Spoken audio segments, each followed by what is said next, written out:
Welcome to the channel, everybody. We're going to try something a little different today. We're going to do a little video removing the front wheel. I'm going to just talk you through it and try and not block the video camera. The axle head is 14 millimeters and the axle nut is 19 millimeters. I like to break those and the brake caliper bolts loose first before I lift the front wheel off the ground. Makes it a little more stable.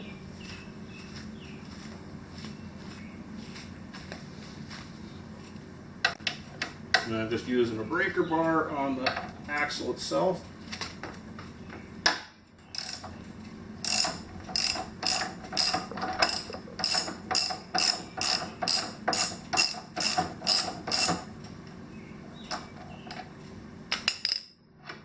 And we're just going to set the nut aside for the moment and lay the wrenches out of the way. Now we're going to go on to the caliper bolts, which are 12 millimeter.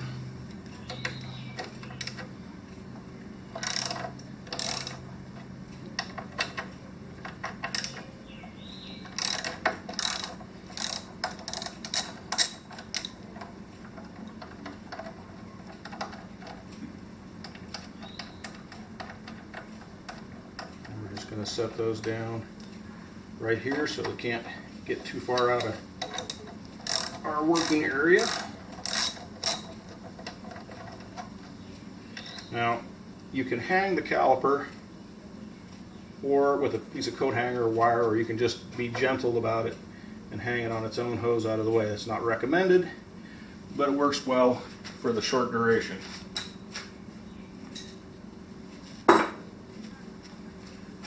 I'm going to use this old scissor jack that I got at a wrecking yard for $10. I've got a little piece of 2x4 to spread the load. And I'm just going to jack it up until the front tire is just a little off the ground. It doesn't need to be much.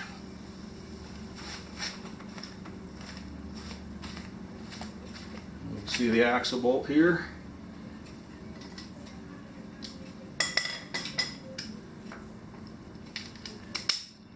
With a luck, it should spin freely enough that we can just apply a little pressure. Now you want to lift up on the wheel, take the weight off, and just slide the axle out. Now the wheel will drop down and you can change your tire, which is what we're going to do. Now watch out for these little caps here. You need those, one on each side. You want to clean those up before you put it back together. You'll also want to put a little light lubricant on the axle, some anti-seize or a little lithium grease, so that it'll slide in and out next time you don't get any corrosion built up. And that's removal of the front wheel.